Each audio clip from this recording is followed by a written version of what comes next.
We hear about elementals, gnomes, and all that stuff all over the world, but the terms we currently use, fairies, gnomes, pixies, all came from that specific area. Those terms and the roots of those terms are there. And now we go into like a Lord of the Rings story of the time when we lived on the planet with elementals. And what supposedly happened is we fell from grace, the frequency lowered, but the beings, these ones that we call elementals now, they didn't fall from grace. And Avalon was supposedly the portal for them to go into the other dimension, phased out of our reality while we stayed in this reality. So for them, it's Avalon. For us, it's Glastonbury.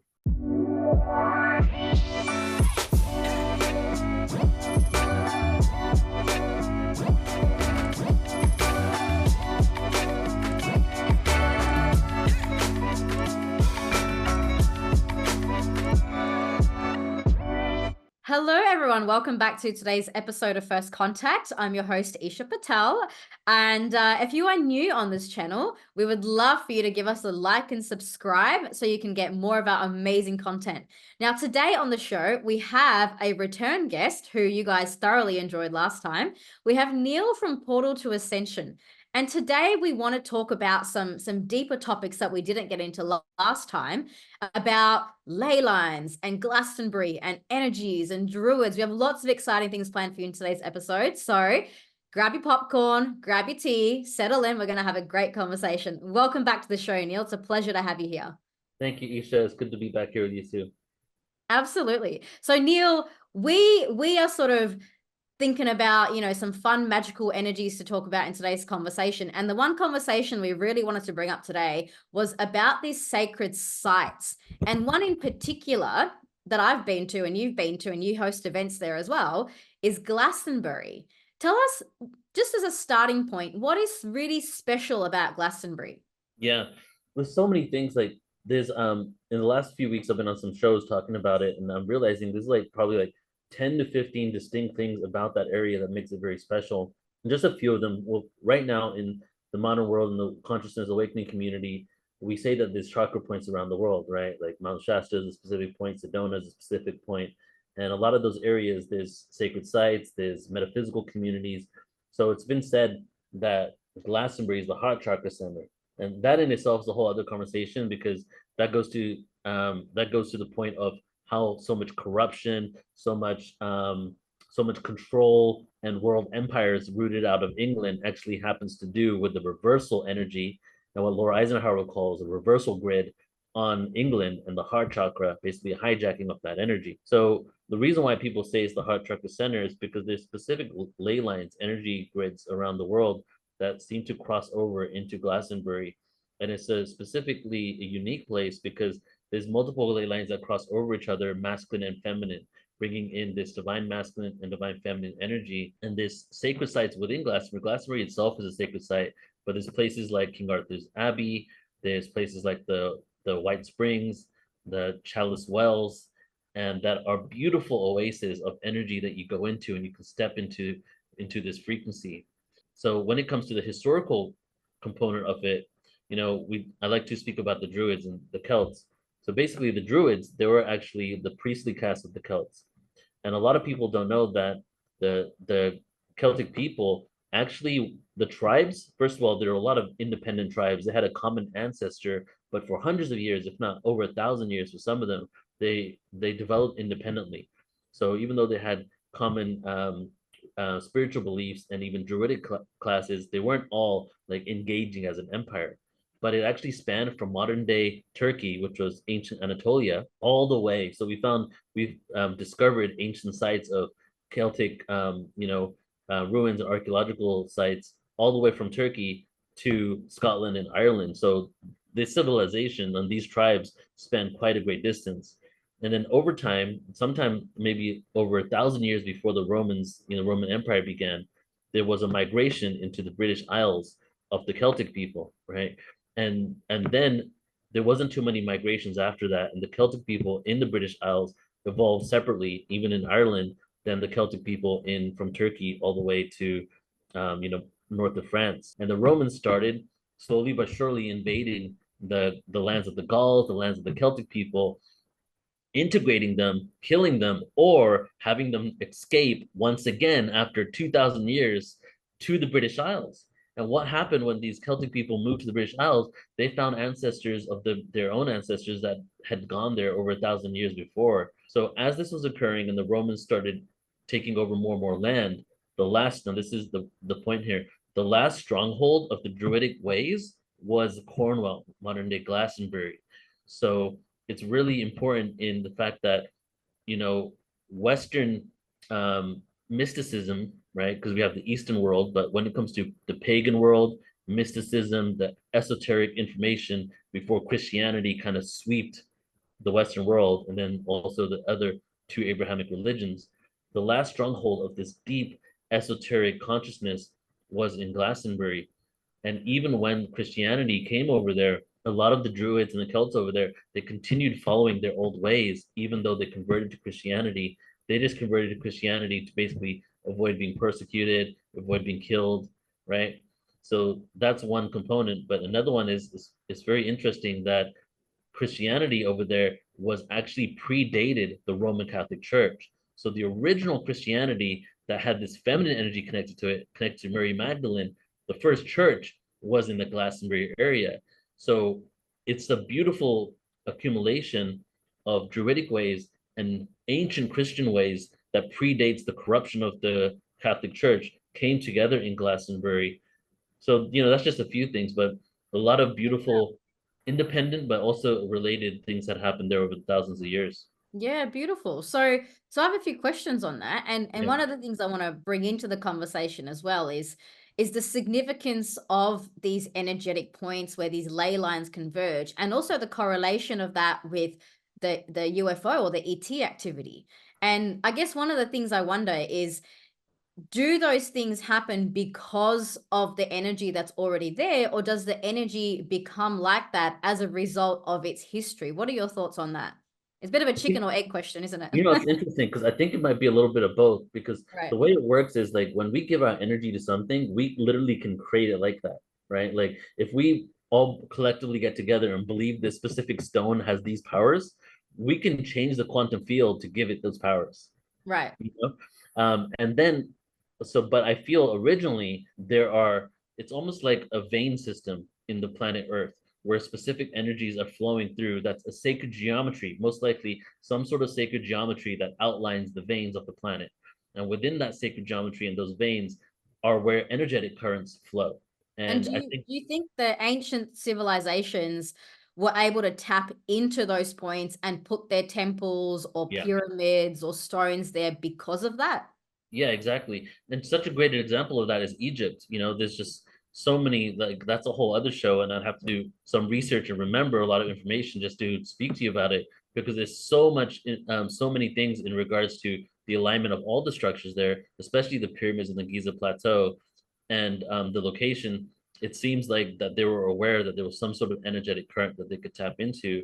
I feel that a lot of these ancient sites, especially pyramids, were energy generating devices, and also devices that were here to create like a grid work of upliftment on the planet, maybe keep the vibration of the planet at a specific frequency as we were falling from grace. And as these energetic currents were flowing through the earth, putting these pyramids and these structures on those areas amplified the energy, not only maybe for electricity, not only maybe for the vibration of the planet, but quite potentially, in the case of Egypt, as communication devices to other beings in the other parts of the cosmos. There's some information out now that a couple of pyramids in Egypt were utilized basically to send information, to the stars, maybe to their ancestors. Yeah. And by tapping into the energy, it just makes it, I guess, easier to be able to connect and to harness that power. Yeah, and I've also heard quite a bit about stargates in those areas as well, Mhm. where those portals were used to communicate with the beings, but also as a means of travel. I don't know if you know anything similar with regards to Glastonbury on that. With Glastonbury, not so much, but I would say that there would actually, come to think of it, now that you said that and look and thinking about the story, there is a connection there, because Glastonbury was called Avalon, right? And Right, Avalon is an of ancient course. word for apple. And so basically in Glastonbury, there's this hill. And if you go to, we're speaking about Glastonbury just to let everyone know, because I'm doing a conference there in September, ascensionglastonbury.com. And when you go to my website, you'll see the first image. And there's a hill, and there's this structure on top called it's called the Tor, Oh, Tor. yeah. And now that is a Christian, thing that was created by the Christians. But as the Christians did so many times throughout all of the world, is they built on ancient pagan sites, ancient sacred sites, and energy centers. Even in Egypt, there's mosques in the middle of pyramidal structures. You know, and they did it because they knew the energy was strong there. Interesting. So that whole island of Avalon and that mountain was surrounded by water, right? And the ancient stories would be that there would be a mist of Avalon. I think there's a book and a movie out called The Mist of Avalon. And you would go through the mist and you would emerge into a whole other world, a whole other dimensional experience of Earth through a stargate, through a portal. They didn't call it that, but basically they just said it was like heaven, basically. And one of the stories of that is that King Arthur story is prevalent through all that area. First of all, King Arthur and his supposed castle, which I went and visited, is around 2.5 hours from Glastonbury towards the west coast. But why is the story of King Arthur in Avalon? Why is his grave and Guinevere's grave there? Because the story goes that when he died in battle, they took him through the mist of Avalon to the island of Avalon so that he can transcend to the next world, the next dimension, Stargate. Mhm. So that was the story of him going there. So I feel that that is kind of like, the Stargate story. And just one more Stargate story is that we hear about these beings, elementals. First of all, we got to clarify elementals is only a term that came around 100 years ago by a modern day German person. It's not an ancient term, but it's a term to represent a group of beings that are ancient that have been utilized and spoke about for a long time. Gnomes, fairies, fae, near Glastonbury, there's this place called St. Nectan's Glen.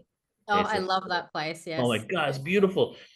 You go through it and I will share my story after you finish telling okay, this. yeah. You're gonna I can't love wait to hear it. it. So Yeah. you go through it and there's like shrines for pixies and fairies everywhere, right? So I started doing some research on it, and we hear about elementals, gnomes, and all that stuff all over the world. But the terms we currently use, fairies, gnomes, pixies, all came from that specific area. Those terms and the roots of those terms are there. And now we go into like a Lord of the Rings story of the time when we lived on the planet with elementals. And what supposedly happened is we fell from grace, the frequency lowered, but the beings, these ones that we call elementals now, they didn't fall from grace. And Avalon was supposedly the portal for them to go into the other dimension, phased out of our reality while we stayed in this reality. So for them, it's Avalon, for us, it's Glastonbury.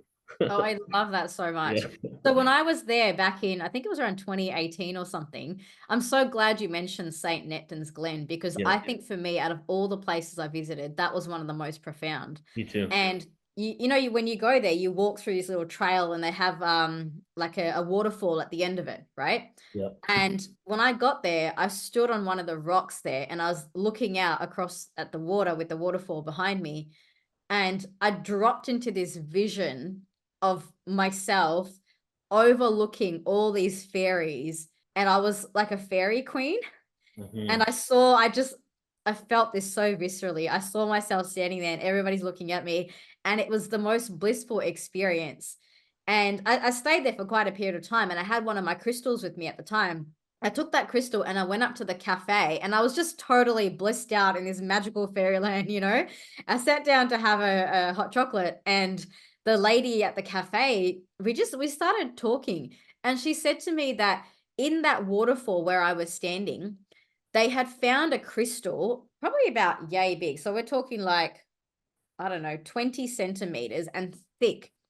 And she said that that crystal one day just popped out of the rocks and just made itself visible. So Wow. she pulled it out. She had it wrapped in this little shawl thing. And yeah, she let me actually handle it for quite a period of time. As I was having my drink, I got my crystal and this crystal, and they were kind of just communicating with each other. And she told me the story about how that crystal had been placed in there probably decades ago. And then one day it just popped out like, okay, I'm done now. Wow. And to think like, I mean, I had so many questions around it. I was like, who put it there? How did it come back? How does it just magically reappear? Like what have the rocks shifted, you know? And then I realized I'm like, yes, because there's fairy beings there that are moving things around and doing things. And just when the timing is right, this crystal literally just manifested itself out of this rock, and it's been sitting in the cafe ever since. And Wow. you can feel the fairy energy in it. It is incredible. You know, and what I loved about that area too is all the dragon imagery, and in the Yeah. store they have all these dragons. I've purchased a few of them, and Yeah. that gets into like the ancient world before Christianity that kind of overlapped with that world was all about the dragons and the benefits of the dragons and the positivity. And a part of the demonization of the dragon, slaying the dragon, also is really instrumental in that specific area of the world, right? And then it went out everywhere else. So another story of the waterfall. So I actually went. Do you know that there's a retreat center right there? Yes, yes, So yes. that's where I went first 2 years ago. I went to a 7 day King Arthur breathwork retreat. Okay, Awesome. in that thing, and we did a whole rebirthing ritual under the waterfall. You know, get naked, go under the water, get cleansed. And Yeah. so the story is that King Arthur came in through St. Nectan's Glen to meet the Lady of the Lake at the waterfall, and she Ah. did a ritualistic baptism on him to cleanse him of energies. So even his story goes into there as well. Wow, that's incredible. It's such a magical place. If anyone gets It a is. chance to It's one visit, of my favorite highly places. recommend. I was going to run a retreat there at some point in the future. It's the most I perfect love place. the energy, love the Yeah. energy. Especially like you're basically overlooking the whole forest when you're up there Mm, on top of that hill. yeah. And Hmm. there's quite a strong symbolism of water in the area as well, right? And I'm curious for your thoughts on this, because you have there the red chalice and the white chalice. Yeah. And that's quite significant. Do you know much about that? What it might represent? Well, I know one has a heavy amount of copper, Okay. and you're talking about in Glastonbury, right? The white Yes, yes, springs and the yes. chalice. Yeah, so one has a heavy amount of copper, and I forget, I don't want to butcher it, so I'll do a disclaimer. I don't remember the mineral, but I think it might be iron in the other one. Okay. And one is the feminine. It might be copper is the feminine, the iron is the masculine energy. So the representation are the two energies coming together. And now under the Tor is where those streams of water meet. So that's why the Tor is the central place for where the ley lines intersect. And it's supposedly the masculine and the feminine ley lines intersecting. Did you have any personal experience, maybe, like with the holy water, or when you were visiting the tour? Did you feel anything, sense anything? My biggest sense and feelings was, on the tour, I love it up there, and I just feel that sense of just awe and beauty, because not only is it just a amazing place to visit now, but I also like to tap into like the ancients of what has happened there. So at our conference last year and this year, what we do is on the Thursday before the conference, we do an Avalon tour. So Oliver Huntley, he even speaks Aramaic, he can translate it, he does a tour of all these sacred areas, but we start up at the top of the tour. And we did, and we're going to do this year, a ceremony to give reverence to the spirits of the land before we start the conference. So that's how we start on the Thursday before. So just being there and paying reverence and tapping into the antiquity of what's gone up there. People from all over the world have made pilgrimages there. If you go to the local Christian church in town on the main high street, there's actually an outline of all the pilgrimages that have happened since the Christian times. And that was just a continuation of what was happening during the pagan times. People have come there for that specific energy. So for me on the tour, it was just that awareness of, and that kind of goes to your first point when we first started this, that people have given so much energy and to this area and pay so much reverence to it. Just even contemplating that myself taps me into something greater, you know? Right. Yeah. But then when it comes to the Chalice Wells, which is the bigger oasis garden, the Chalice Wells, and that place is just so beautiful, so divinely created that I just feel this sense of peace and stillness, this really meditative area. But the one that gives me like more of an esoteric kind of like out of their experience is the White Springs. Because Mm. that have you gone inside that one where you go inside? Yeah, and I would echo that too. I felt the white one was more potent for me. The red Yeah, one was nice, and I drank the water, and it was really nice to connect with it. And it definitely felt a little bit more grounding, masculine. I got that yeah. sense. The white one, I walked in there and I literally was having visions of this like white feminine energy. And so I definitely felt the potency of that one a bit more. The way they created that place and the way it looks when you go inside and when they put the candles on and when they have this silent hour every single day, and then sometimes people go there in their robes like ancient priests and priestesses. And so the stories go in that area is that it used to be a initiation place for priestess mystery schools. So when you walk into it, even before I knew that, I just walked into something that I knew was very ancient, that people had been coming here. And the whole water component, because in Christianity, they have baptism, right? Right. But baptism isn't a Christian thing. It's actually a pagan thing that was continued over into Christianity. And in the White Spring, they have the water bath. So people would go in there, the goddesses, the priestess schools would go in there and wash their bodies and connect to the water, which is that flowing feminine energy, maybe to tap into their own abilities and to whatever they were trying to cultivate in that moment. That's incredible. Yeah, wow. I think the land has such a rich history. And then, of course, moving across to Stonehenge in the area as well, Yeah. that in itself carries so much energetically. Although I'm curious, again, for your perception on this, because the last time I was there, I kind of got the sense that the energy was a bit distorted. It kind of felt like it was not 100% as high vibing as what it could have been. And so when I was there, I remember doing with my galactic team a little bit of, work on the grid lines and to sort of restore that. So I wonder if, since the original blueprints or the original timing of this, whether there's been some distortion or something happening, maybe the stones have been moved. What do you think about that? But you went there one time before that you didn't feel that you felt more of a connection? Or No, was it I've only been to Glastonbury once, no, and that time that I Stonehenge? was there, it just felt a bit off to me, like it wasn't 100%. And when I tuned in, I actually saw this kind of like a metallic like plate that was underneath it that we cleared with my galactic team, but it kind of felt like almost like an implant, but in the land, like it just felt really Yeah. sort of blocked at the time that I was there. So that was back in 2018 though, and we did clear it, but I wonder if other people have had other similar perceptions as well. Do you mean Glastonbury or Stonehenge or both? Stonehenge. Okay, because Stonehenge. Stonehenge is like 2.5 hours from Glastonbury, Yes, yes, right? yes. Yeah. So I'll speak on both of those because, first of all, Stonehenge, um, those stones, the way that they've been for the last 100 years, were not how the stones were originally found. That formation is man-made, and Right. you can actually see the images. The stones are strewn everywhere. They pieced together what they thought it looked like. Mm. Okay, so that in itself isn't a reconstruction of the original stone placement. And these are stones; these are literal stones. So what they were using it for, their ceremonies, or even if there were stargates, or even if they had to do with connecting to the solstice and the equinoxes with the alignments, the alignments of where they are now are completely unintentional. They're not consciously created, let me say, so I feel that in itself is a distortion. And then yeah, the energies around that area, like I'll give you an example. I went there in 2016. I was trying to meditate on this, just looking at the stones and meditating, right? It was my honeymoon. And um and then all of a sudden some lady just came and pushed me out of the way while I was meditating, and started screaming like loud, started saying to her husband, "Oh my God, I've been waiting 10 years to come here. Take a picture of me, take a picture. Let me take a selfie." It was like the most like distorted out of this world thing. And I was like in this meditative zone trying to connect to it. And Yeah. she just pushed me out of the way. So what I'm getting at is like no judgment on that, but I'm just saying it's just so commercialized that energy does something Mm. to it as well. They've also found, as some people say, including Hugh Newman, this is already accepted. They found graves of skeletons around the area.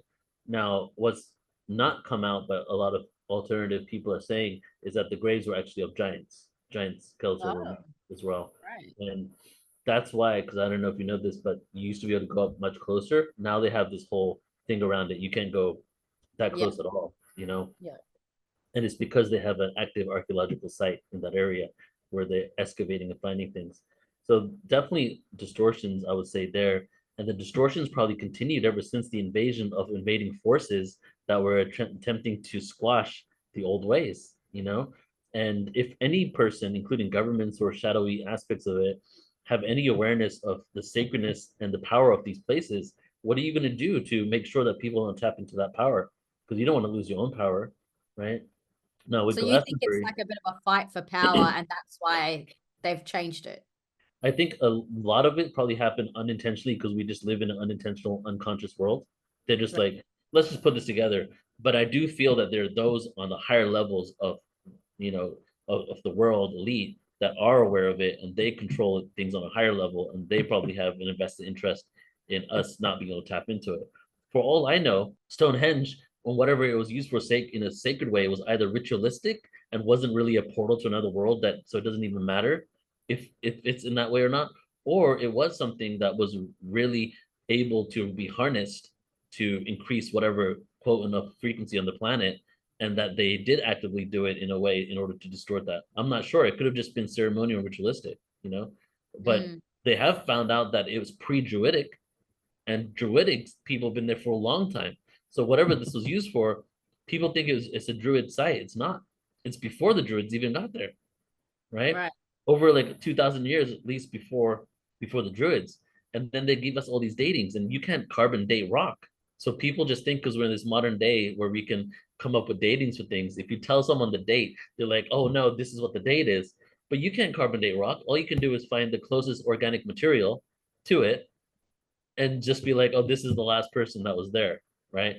So there's so much confusion with our history. And now I just want to speak about Glastonbury. So Glastonbury, as being the heart chakra center of the world, is the perfect place to go in order for any person doing good or dark magical things or intentions to throw it into the ley line so it spreads to the rest of the world's hearts. Mm. So if you go there and you speak to people there, some of these stories, I got to be honest, because I'm also kind of a skeptic, are probably fantastical and not true, but some of them are, you know? And so there have been people there that have come and basically done rituals in order to put that frequency into the planet. There's a story what some people told me in town, and this is from people that are there, and that the white chalice during COVID water stopped running out of that faucet outside of it, the White Springs, you know? And then when things shifted, it started moving again. So there's these metaphysical stories, some may be true, some may be not, about what's going on there. But Glastonbury has really been inundated with a lot of darkness as well as a lot of light, because Mm. that's the nature of what's going on over there. And I've done some, been there quite a few times now, and there's been specific areas where I can just feel there's a lot of density going on. And Mm. I've had some speakers tap into the energy and not want to go there and come to my conference because they feel that darkness energy, you know. And my answer to that is, well, that's why we're going. We're not Yeah. going. Yeah. We're not Yeah. just I trying was to gonna follow the say light. We're not trying. We're trying to lean into the darkness. You know what I'm saying? And that. bring light where there's darkness. Yeah, well, I got a very similar sense in Glastonbury because yeah, Stonehenge, I definitely felt like there was a level of distortion there, but then Glastonbury as well. You know, one of the energies I'm very familiar with is the frequency of when people are doing sort of like old, very old magic. We're talking old, not necessarily white magic, because a lot of pagan stuff could be either white, you know, and the dark end of it is when you get into the sacrificial end of things. Like, for example, I need to sacrifice a goat in order to get my desires met, to manifest whatever, you know? And so what I sort of found was that there's a bit of both going on there. There are people with their personal agendas trying to use the energy for themselves. And then there are people who are genuinely trying to do good in the world, who are like what you guys did at your conference, putting the energy in, radiating energy into all the spaces and you know, with a positive intention as well. So I think yeah, you definitely get a bit of a mixed bag in those places. Right. And you know what's so interesting about that too is like ultimately something I feel is that ultimately we all want the same things. We want love, connection, happiness. We want to feel good. You know, most people in the world want to feel good. And joy and love and happiness is a part of that. And even the sacrifices, right? A lot, what are they doing it for? Like even their intention for the sacrifice, you could say is a good thing. Bring more rain, bring more whatever, bring more happiness in the community, appease the gods so I can have a happier life. So it's interesting how something so brutal and so disconnected from everything is done for a good reason, you know? And I a find good that very fascinating. it And, you know, is, I've right? gone into quite a lot of the history of like the ancient black magic and stuff. And I kind of look at that and go, yeah, okay, I understand why they Yeah. might have thought that. But also Where? to me, it speaks a lack of awareness that there is Exactly. maybe a better way of, or a different way of doing things. Right. They're so unaware and they're so indoctrinated to this is what's going to be. And we see a lot of the sacrifices around the world come from ancient cultures that once did not do sacrifices. And if you track that culture, you also can track it through the cycles of time and the Yuga cycle fall. And you can Yeah. see as they fell from grace, as the world fell from grace, their intentional conscious practices and their connection became more ritualistic without being aware. So it's like conscious and intentional practices became unaware and ritualistic, you Mm. know? And that's where the sacrifices come from. So some people in the world really like diss on people that talk about the spirituality of the Mayan, even though they give credit to the culture being ancient, but they really get they when we talk about all this stuff in what they classify as New Age, um, some people are standoffish to that because they're like, well, look at all the sacrifices that were created. But then if you really look at how old that civilization is, and for the thousands of years it existed, there was a time when there weren't sacrifices, but as we fell from grace, as we had more influences from other factors, it seemed to have got to that point. Does that make sense? Mm. So it's like Yeah, you can't. absolutely. It's a transition, right? It's like Right. things have just evolved in understanding, and yeah, it's quite, and it's even just a history of Christianity taking on so much of the pagan rituals. Yeah. That, I mean, that says a lot, you know? Right. It's Yeah, like judging Italy right now for all the Romans that chopped off heads and put them on spikes. You know what I true, mean? true, It or it's true. judging you and me as judging me because I live in the US for the people who lynched black people like 200 years ago. You Yeah, know what I'm yeah, saying? yeah. And we don't do that for ourselves, but when it comes to ancient cultures, all of a sudden people blanket statement it. But there isn't, and this is only 200 years. We're talking about thousands of years of culture coexisting in one specific area. There's a lot of things shift and change. Back to the point that everybody wants, the same thing. And another great example is I was watching this whistleblower, CIA whistleblower on news like years ago, and she said to the person interviewing her that, hey, there's one thing you got to realize, right, about everybody in the world, all sides, terrorists and whatever. Everybody thinks they're the good guy. Right, right. They you know, do. that, It's that's true. the They do. trip. They We call absolutely do. So Yeah. with awareness, if we all are trying to do good for our family, our loved ones, our culture, if we were aware, oh my God, like that's why I have a lot of hope for humanity. All it Yeah. takes is awareness, and that's what we're getting to right now. Yeah. Yeah, it's beautiful. And I think that's so much of why people like you and I, we get out there, we have these conversations because it's about bringing awareness and education. You can't move forward unless you educate yourself in a different way. If Yeah, something's been done that way the whole time and no one brings a different perspective, then you're just going to keep perpetuating yesterday is going to become tomorrow, and then, you just yeah, keep going and going and going and going. So I think it's so important to have these conversations. And speaking of, Neil, now obviously you're doing some amazing work with Portal to Ascension.